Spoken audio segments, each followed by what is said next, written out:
Before I even knew you, you had already had an influence on my life. As a child, I would find myself quick to throw on the fake afro and throw up the black power fist for fun, mimicking glimpses of what I thought I'd never become. I would hear my dad jokingly call me a young revolutionary, even though my only audience of influence was found at the neutral kids' lunch table. Before I even knew of you, you had already had an influence on my life.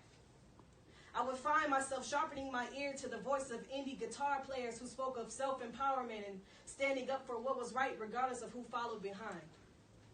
You helped me to connect with my father as my sister asked for the latest B2K or Usher CD. I asked him for his latest collection of Badu or anything relating to what I now know as Black woman empowerment.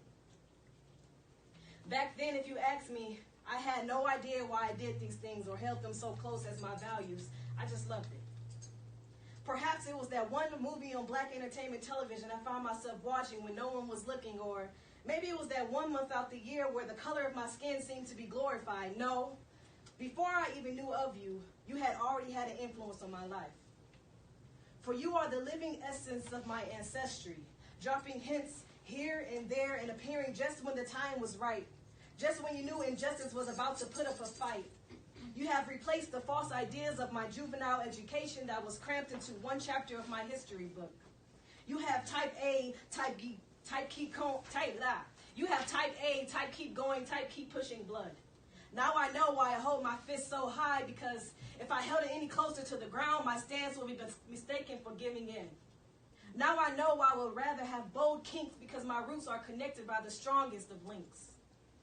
Thank you for carrying out the legacy in a system that pushes you to do otherwise. Otherwise, men would tell me to sit down and be a lady. But you have shown me that a woman is just as strong in the front line as they would like her to be in the back with the paperwork. Be quiet. Why are you always so angry, they say. Smile more, they say.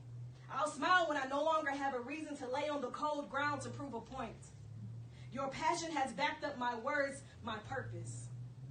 The deeper I grab things by the roots, the more minds I have to liberate. I have to liberate. I have to liberate.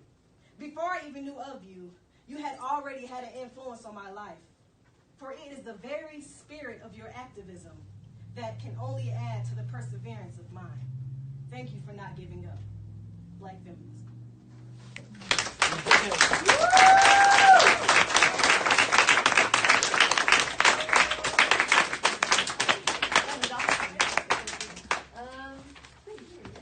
Thank you guys all for coming. Yeah, and if you'd like to stay and